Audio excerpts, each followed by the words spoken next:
ধনী হওয়ার জন্য আপনি এবং আমি কোনো কিছুই করি নাই, অথচ ধন অর্জন করা, সম্পদ অর্জন করা আমাদের জন্য ফরজ। যেমন নামাজ পড়া ফরজ, সম্পদ অর্জন করা কি নামাজের চেয়ে কম ফরজ নাকি? ভিক্ষা করা কি?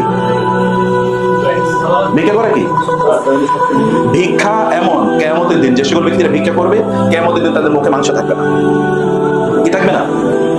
তখন মানুষ দেখে দেখে বুঝবো ও তো ভিক্ষুক ছিল, এই কারণে ওর মুখে মাংস। এটা এরকম লাঞ্ছিত অপমানিত হয়ে আসবে, সে উঠবে কিয়ামতের দিন। আপনার রাসূল কিন্তু সাদাকে গ্রহণ করতেন না, ভিক্ষা গ্রহণ করতেন না। আমরা তো সেই সম্ভ্রান্ত জাতি, ব্লু ব্লাড যদি বলি, আমরা তো রাজার জাতি, কিন্তু আমরা ভিক্ষুক হয়ে গেলাম কবে? ভিক্ষুক হয়ে গেলাম যেদিন থেকে আমরা ব্যবসা ছেড়ে দিয়েছি। আমরা বলছি ওরা ব্যবসা করুক, আমরা কি আখিরাত নিয়ে থাকবো। দুনিয়াকে আল্লাহ তাআলা আমাদের দুনিয়ার নেতা বানাইছে না, ইন্নী জাইলুন ফিল আরদি খলিফা, আমি জমিনে কি বানাচ্ছি? নেতা বানাচ্ছি। তো আপনাদেরকে তো, আপনাদের বাবা তো জমিনের নেতা ছিল, তিনি কে? আদম আলাইহিস সালাম, উনি জমিনের নেতা ছিলেন না?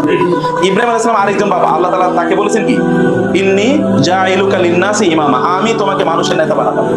আপনাদের বাপ দাদারা মানুষের নেতা, এই জমিনের নেতা, আমরা হয়ে যাচ্ছি। ও আমাদেরকে একটু ভিক্ষা না দিলে আমাদের চলে না। ভিক্ষুকের জাতি যেদিন থেকে আমরা নিজেদেরকে বানাইছি, ওই দিন থেকে গোটা পৃথিবী আমাদের হাতছাড়া হয়ে গেছে। পৃথিবী তো আপনার কথা চলবে যখন আপনার পকেটে টাকা থাকবে, পৃথিবী আপনার কথা চলবে না যখন আপনার পকেটে টাকা থাকবে না, তখন আপনার কথা চলবে না।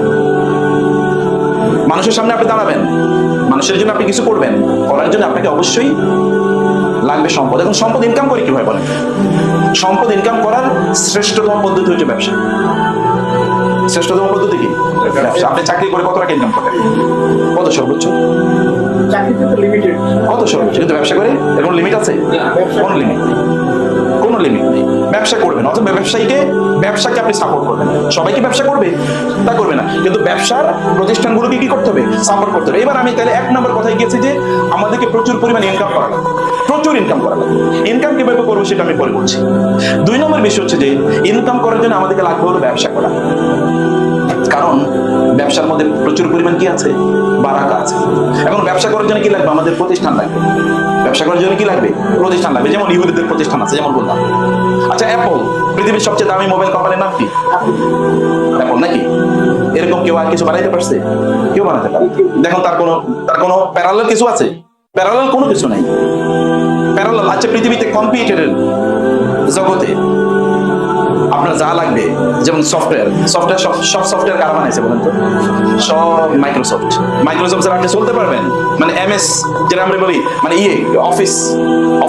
অফিসের মধ্যে কি আছে? ওয়ার্ড আছে, এক্সেল, তারপরে কি পাওয়ার পয়েন্ট, মানে অফিসের যা আছে এটা আপনি বলেন তো মাইক্রোসফট ছাড়া আপনার পক্ষে সম্ভব কিনা? তো মাইক্রোসফট কোন দেশের কোম্পানি?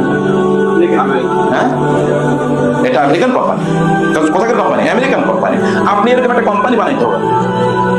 কোম্পানি ছাড়া, প্রতিষ্ঠান ছাড়া আপনি কোনোদিন কিচ্ছু করতে পারবেন না, কিচ্ছু করতে পারবেন। আপনার প্রতিষ্ঠান তৈরি করতে হবে। প্রতিষ্ঠান এখন 3 নম্বর জায়গায় আসি। প্রতিষ্ঠান কি সবাই একটা করে বানাবে? ইহুদিদের কি হয়েছে বলে? ঠিক চায়নাদের কথা বলি। আচ্ছা, জাপানের কথা আগে বলি। জাপানে আপনারা জানেন 1945 সালে আমেরিকা কি করলো? কোন এক সকালে 7টা বাজে হিরোশিমাতে অ্যাটম বোম মারলো। অ্যাটম বোম মারার মুহূর্তের মধ্যে, মিনিটের মধ্যে সেখানকার 70 থেকে 80 হাজার লোক তারা তুলার মানে বালির মতো তারা উড়ে গেল। এই যে শরীরের অঙ্গ প্রত্যঙ্গগুলো, এগুলো সব বালি হয়ে গেছে, পাউডার এরকম উড়ে গেছে। এরপরে 2-3 দিন পরে আবার নাগাসাকিতে তারা কি করলো? অ্যাটম বোম করলো। এর কয়েকদিন পরে, 3-4 দিন পরে, এরপরে জাপানিজরা তারা আত্মসমর্পণ করতে বাধ্য হয়েছে। তারা দেখছে আর বাঁচতে পারছে না কোনো। জাপান একটা কি ধ্বংসস্তূপে পরিণত হয়েছে। সেই জাপানের বর্তমান অবস্থা কি? এটা আমি 1945-এর কথা বলছি। বাংলাদেশ স্বাধীন হয়েছে কবে জানেন আপনারা? কে বলছে? এটা তো দ্বিতীয় স্বাধীনতা। 1 নম্বর স্বাধীনতা কবে? 1947। 1 নম্বর স্বাধীনতা কবে? 1947। এই অঞ্চল তো 1947, এটা তখন নাম ছিল ইস্ট পাকিস্তান, এতটুকুই। এটা তো ইন্ডিপেন্ডেন্ট, তখন আলাদা। 1947 আর 1945। 1947-এর পরে আমরা কোথায় আর জাপান কোথায় বলে? 1947-এ আমাদের যুদ্ধ বিধ্বস্ত দেশ? কিচ্ছুই তো হয় না, যুদ্ধ তো এখানে হয়ই নাই, কারণ আমরা তো আলাদা দেশ পেয়ে গেছি। এর কোনো যুদ্ধ 1971 যুদ্ধ হয়েছে, তাও তো এত কোনো বড় কোনো কিছু ডিজাস্টার ঘটে নাই। জাপানে সব ধ্বংস, কিছুই নাই। তাহলে জাপান তৈরি হলো কিভাবে? আপনারা জানেন জাপানের ইকোনমিক সাইজ জানেন আপনারা? এখন চায়না দ্বিতীয়, পৃথিবীর 1 নম্বর ইকোনমি কারা? আমেরিকা। 2 নম্বর ইকোনমি কারা? চায়না। এই কিছুদিন আগেও 2 নম্বর ইকোনমি কারা ছিল? জাপান ছিল। জাপানের টোটাল টাকা পয়সা যা আছে 57টা মুসলিম দেশের সব টাকা মিলালো জাপানের অর্ধেক করে। কথা বুঝেন না আমারটা? তাহলে আপনার রাস্তায় ফেরুল্লাহ পড়েন না কেন? সুবহানাল্লাহ বলেন কমপক্ষে নাকি? এটা জাপানের জন্য সুবহানাল্লাহ না আপনার জন্য সুবহানাল্লাহ? আমার জন্য আস্তাগফিরুল্লাহ পড়া উচিত। জাপানের যা অর্থনীতি আছে, এই টোটাল অর্থনীতির অর্ধেকোনাই গোটা 57টা মুসলিম দেশে। জাপান করে কি বলেন তো? আপনি যদি সৌদি আরবেও যান, এমনকি আমেরিকাতে গেলে দেখবেন BMW চলে, অথবা আপনি দেখবেন কি টয়োটা চলে, অথবা জাপানের গাড়ি ছাড়া আর কিছুই চলে। আচ্ছা বলেন তো, পৃথিবীতে জাপান করছে কি? ওরা গাড়ি বানাইছে, এইরকম ধরনের তারা কি ইলেকট্রনিক মানে ইয়ার পার্টস গুলো তারা তৈরি করেছে, মেশিনারিজ গুলো তারা বানাইছে। তো ওরা এই করলো কি? বলতো তো যুদ্ধ বিধ্বস্ত দেশ, সব মনে সাফ হয়ে গেছে, এটা করলো কি হবে? এটা করলো কি হবে? এরা তখন জাপানের পরবর্তী গভর্নমেন্ট যারা, সরকার যারা আসছে, অথবা এরকম কিছু লোক, যে আপনাদের মতো, আমাদের ফরিদ ভাইয়ের মতো এরকম কিছু লোক, তারা একত্রিত হয়েছে। তারা একত্রিত হয়ে তারা চিন্তা করলো কি করবে? কিছু লোকের তারা প্রশিক্ষণ দেবে। কোথায় প্রশিক্ষণ দেবে? লোক নাই, তারা পাঠালো আমেরিকাতে, যাও ওইখানে প্রশিক্ষণ নিয়ে আসে। ইউরোপে যাও, ওইখানে প্রশিক্ষণ নিয়ে আসে। তো রাষ্ট্রীয় দেশে কিন্তু অর্থনৈতিক অবস্থা খুবই খারাপ, কিন্তু কিছু টাকা পয়সা আছে, এটা দিয়ে একজনের পাঠালো, যাও ওইখানে যাও, গিয়ে সেখান থেকে ট্রেনিং নিয়ে আসে।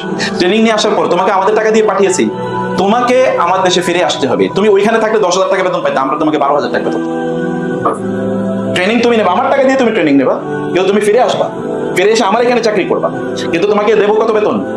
ওইখানে যা পাইতে যাচ্ছে আমি তোমাকে 2,000 টাকা বেতন বাড়িয়ে যাবো, কিন্তু তোমার কাজ হবে চাকরি করা। আমার এখানে এসে তুমি যা শিখছো এটা শিখাইবা অন্যদের। ট্রেনিং, তুমি যা শিখেছো এটা এসে তুমি যা শিখেছো এরকম 10 জন লোকের শেখাবা। এই 10 জন আর 10 জন, এই 10 জন আর 10 জন, গোটা জাতি কি টেকনিক্যালি স্কিল, গোটা জাতি টেকনিক্যালি স্কিল। গত পরশু আমাকে একজন ইউনিভার্সিটির প্রফেসর বলছে, আমি যেহেতু ইউনিভার্সিটির প্রফেসর, তো একজন প্রফেসর বললো যে উনি একটা দোকানে গিয়েছে হলো ওষুধ কেনার জন্য। তো ওই দোকানের যে ওষুধ বিক্রি করে তার জিজ্ঞেস করলো কি, তোমাকে তো দেখতে স্মার্ট মনে হয়, পড়াশোনা করেছে কোথায়? বলো স্যার আমি একটা প্রাইভেট ইউনিভার্সিটি, খুব নামি দামি প্রাইভেট ইউনিভার্সিটি থেকে ফার্মাসিতে বিএসসি করেছে। ফার্মাসি তুমি বিএসসি করছো, এখানে তুমি ওষুধ বেচো, ওষুধের দোকানে বসে বেতন পাও কত? বলে স্যার 15,000 টাকা। তো তুমি এরকম চাকরি করো, এটার জন্য তো ফার্মাসিতে পড়াশোনা করার প্রয়োজন নেই। বলে স্যার কি করবো, কোনো চাকরি পাই না, অতএব যেটা পাইছে এটাই করতেছে। পড়েছে কোথায়? ফার্মাসিতে। ও তো এখন একটা ফার্মাসি, একটা কোম্পানি, ফার্মাকোলজি, ফার্মাসিউটিক্যাল কোম্পানি দেওয়ার কথা, কারণ ও তো পড়াশোনা করেছে কিভাবে হাউ টু ম্যানুফ্যাকচার মেডিসিন, কিভাবে ওষুধ বানাবে এটা পড়ার কথা, এটা সে শিখেছে, ওখানে পড়াশোনা করেছে। কিন্তু আইসা করতেছে কি? আপনি দেখেন যারা বিবিএ পড়ছে, আপনারা এখানে অনেকে হয়তো থাকবেন, পড়ছে বিবিএ, কিন্তু এখন গিয়ে হোটেলের ওয়েটার, অথবা ধরুন হোটেলে এমনি ওই যে ওষুধ দিয়ে লেখে, আগে ভাউচার লেখে, পড়েছে বিবিএ। তো বিবিএর সাথে ভাউচার লেখার কি সম্পর্ক? ভাউচার লেখার জন্য কি বিবিএ পড়ার প্রয়োজন আছে? তাহলে প্রবলেমটা কোথায়? স্কিল ডেভেলপ করে না, আমাদের ডেভেলপ করে নাকি স্কিল, মূলত স্কিলের অভাব। আপনাকে ডেভেলপ করতে হবে স্কিল, যেটা আপনার কাজে লাগবে। এই পড়া তো আপনার কাজে লাগে না, তাহলে আপনি কেন এই পড়া করছেন? বা এই পড়ার পেছনে কেন এত ইনভেস্টমেন্ট? বাংলাদেশে প্রতি বছর 5 থেকে 7 লক্ষ ইউনিভার্সিটি গ্রাজুয়েট বের হয়, 5 থেকে 7 লক্ষ চাকরি আছে নাকি বাংলাদেশে? তাহলে এগুলো করবে কি? ওরাই তো তখন ফ্রাস্ট্রেশনে ভোগে, ওরাই তখন গাঁজা খায়, ওরাই তখন কি জোয়া খেলে, অথবা ওরাই তখন বিভিন্ন ধরনের অপকর্মে লিপ্ত হয়ে যায়। মূলত পড়াশোনাটা দরকার ছিল লাইফ ওরিয়েন্টেড, জীবনমুখী তার পড়াশোনাটা দরকার ছিল, যে এই পড়াশোনাটা তার কাজে লাগবে। এটা জাপানিজরা করেছে, যেমন একটা এক্সাম্পল বলছি। অতএব স্কিল ডেভেলপ মানে এদের দেখেন একটা কমিউনিটি ডেভেলপমেন্ট। 2 নম্বর বলি আমি, মানে ইহুদিরা, জানেন তো ইহুদিরা সংখ্যা কত জানেন? পৃথিবীতে প্রতি 1,000 লোকের মধ্যে 3 জন হলো ইহুদি। কতজনের মধ্যে? 3 জন। আর মুসলমানরা প্রতি 133 জন। মুসলমানরা প্রতি 100-তে কতজন? ইহুদিরা প্রতি 1000-এ কতজন? 3 জন। গোটা পৃথিবী চালায় কি ইহুদিরা না মুসলমানরা? 1000-এ 3 জন ওরা চালায়, আর আমরা 100 জনে 33 জন তখন চালাতে পারছি। তাহলে প্রবলেমটা কোথায়? স্কিলের অভাব। আরেকটা জিনিসের অভাব, তা হলো কি? একটা কমিউনিটি অ্যাটাচমেন্ট।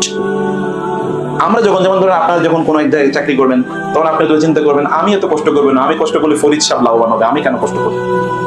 এরকম মানসিকতা বাঙালির মধ্যে বেশি, মুসলমানদের মধ্যে বেশি, যে আমি এত কেন কষ্ট করব, আমি যত কষ্ট করবো তত ওনার লাভ, আমার তো আর লাভ নাই, অতএব আমি যত ফাঁকি দিতে পারি, এরকম একটা মানসিকতা আছে।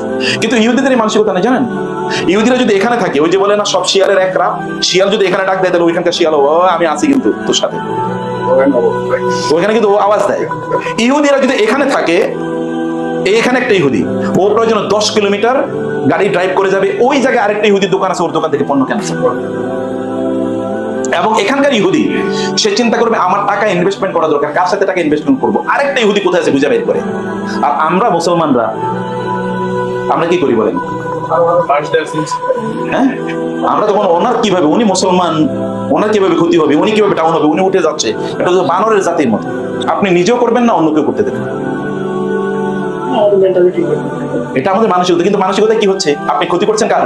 ওটা মুসলিম জাতির, নিজের তো করছেনই, ওটা মুসলিম জাতির ক্ষতি করছেন। আপনার একটা প্রতিষ্ঠান যদি লিভার ব্রাদার্সের মতো তৈরি হয়ে যেত, অথবা একটা অ্যাপলের জন্য, অথবা একটা IBM এর জন্য মতো যদি একটা প্রতিষ্ঠান তৈরি হতো, তাহলে গোটা বিশ্বের মুসলিমরা এর জন্য গর্ব করতো।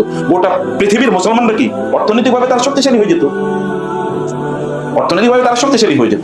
কিন্তু আমরা তো সেটা করতে না, আমরা দেখেন ওদের পণ্য কিনবো কিন্তু মুসলমানদের পণ্য কিনবো। আপনি গেলেই দেখেন এটা কি ইউরোপিয়ান পণ্য কিনা, তাই না আপনার?